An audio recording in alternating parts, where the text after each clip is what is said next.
What is the difference between freelancing and entrepreneurship?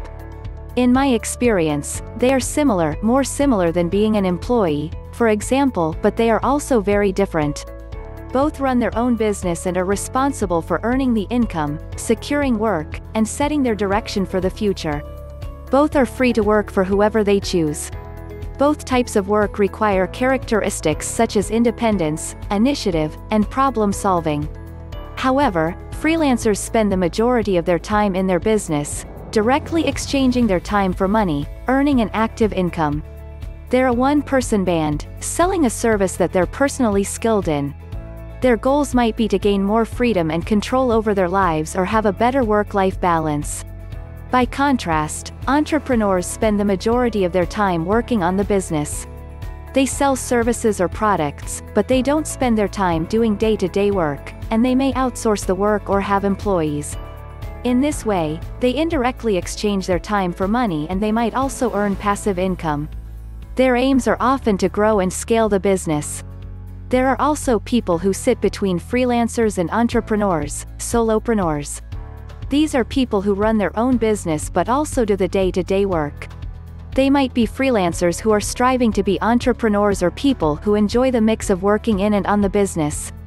Freelancing, also referred to as independent contracting, is offering your personal services to other companies or individuals. A freelancer works as an independent individual.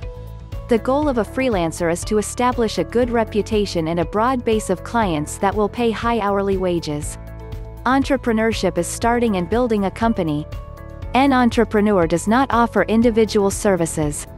The goal of an entrepreneur is to build a company that is capable of expansion, hiring other workers and bringing in a large income. Although there are freelancers that make a living from freelancing, it's normally seen as a temporary and unstable endeavor, since it's not scalable and it's highly dependable on the availability of the freelancer. You'll never be able to make any more money than you can earn by yourself using your hourly rate. When a freelancer starts adding other people to his or her freelancing activities and depending on others to perform the work, he or she becomes an entrepreneur building a scalable business.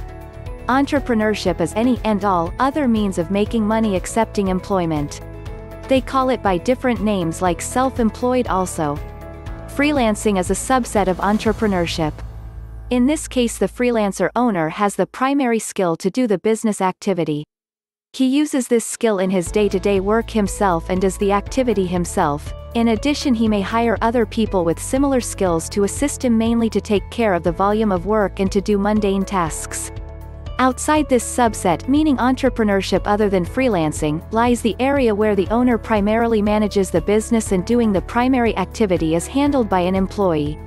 The owner may have the primary skill or may not have it at all, though it helps to have it. P.S. After reading other answer, I would like to point out a misconception that many have.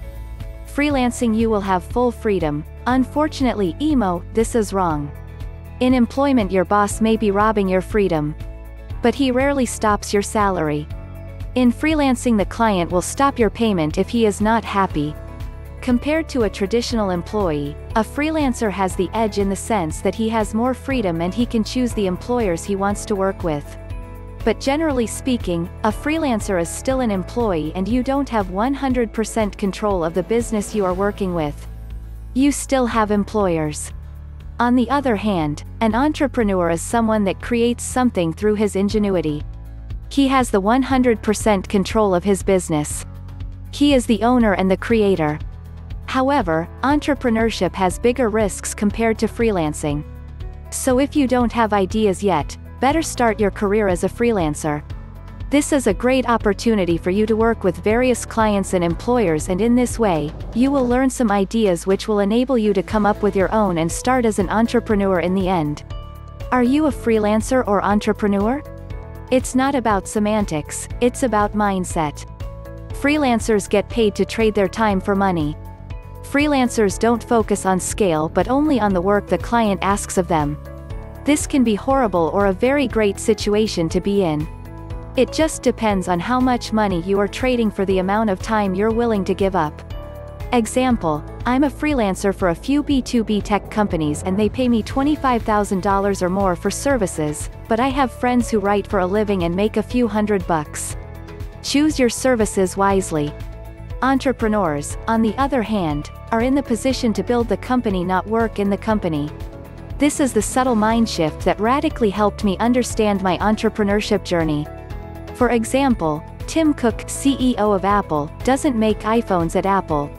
He organizes everything so that Apple makes iPhones. And there are two kinds of entrepreneurs: VC-backed and bootstrappers. VC-backed entrepreneurs are the ones you hear about in Silicon Valley all the time.